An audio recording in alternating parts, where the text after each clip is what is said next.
Le Katanga est une province comme toutes les autres.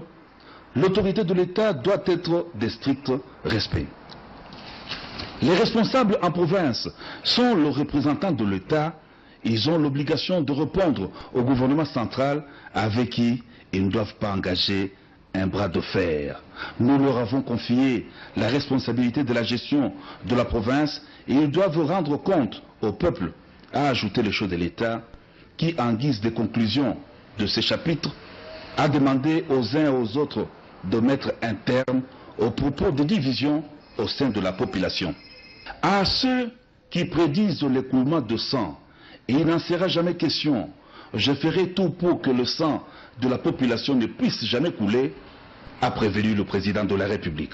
C'est dans cette optique qu'il a exhorté tous ceux qui veulent se constituer en milice de se disperser, de se dissoudre avant qu'on s'occupe d'eux.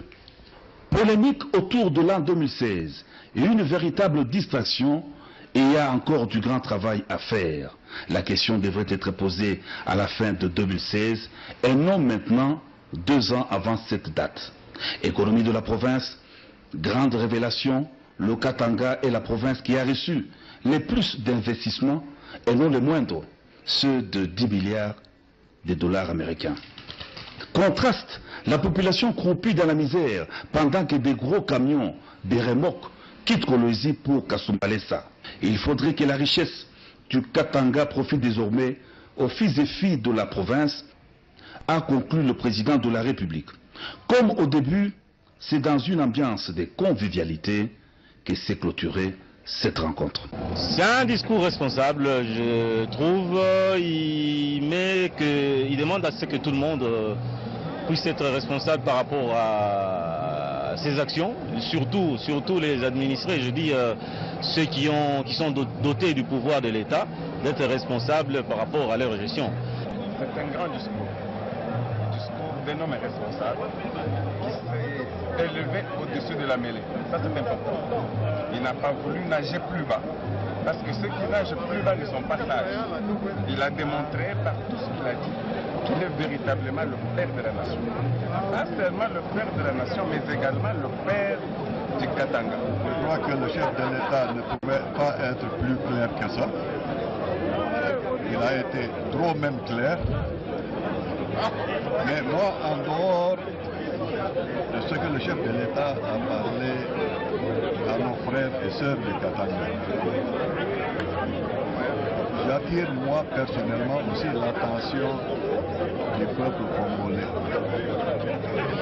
de ne pas tomber dans le chaos constructeur, que les acteurs politiques puissent avoir la sagesse de relire l'histoire du Congo. Je parle des acteurs politiques et non des opérateurs politiques. Le message doit être relayé par nous les jeunes, parce que c'est un message qui apporte la paix en tant que jeunes. Nous devons faire tout pour revendiquer par des moyens purement institutionnels. Et alors, nous lançons un message ferme à la jeunesse congolaise, et surtout la jeunesse du Katanga, d'être unis, de ne pas verser dans des distractions. Nous les Katangais, nous devons être unis, unis comme un seul homme, pour, n'est-ce pas, prétendre pousser notre province de l'avant. C'est tout à fait normal que le président, en ce début d'année, s'adresse à ses frères, mais il a été impressionnant, surtout en évitant les polémiques du point de vue politique. Et ce que j'ai retenu dans son adresse, c'est cette invitation à la paix, cette invitation à la responsabilité de tout un chacun en ce qui le concerne. Et c'est vraiment important parce que aujourd'hui le président de la République vient de montrer que non seulement qu'il est chez lui au Katanga avec ses frères, mais il a parlé aussi à l'ensemble de toutes les provinces, à l'ensemble de la République comme président de la République. Et c'est un message à l'unisson, c'est un message au travail pour le moment parce que il a un compte à rendre après son mandat, mais pour le moment, c'est le travail. Et nous devons éviter toute question liée à la distraction. Nous devons plutôt travailler dans l'intérêt de notre population, parce que c'est le peuple qui l'a voté. Et d'abord, c'est un discours qui est venu au bon moment. Le président de la République a été clair qu'il a le contrôle de toute la situation en main. Il nous a donné l'apaisement sur tous les points saillants. Nous pensons que c'est une bonne chose. Et nous demandons à tout le monde d'être derrière le chef de l'État et tous les Katangais et l'ensemble de la République le président de la République a démontré qu'il est au-dessus de la mêlée. Nous devons être objectifs. En étant objectifs, j'apprécie le message du chef de l'État à juste titre.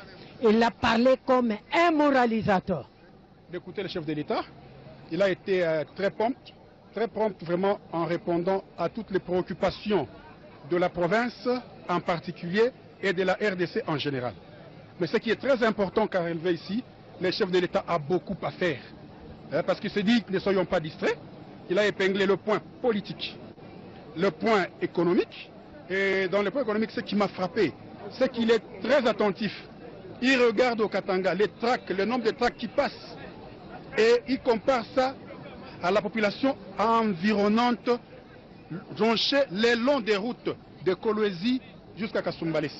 Il n'y a pas d'équilibre. Le travail est encore énorme. Le chantier, il est énorme. Nous avons besoin donc de nous souder le coude pour que finalement le travail soit fait. Sinon, nous allons continuer à demeurer dans des discours alors que ces discours ne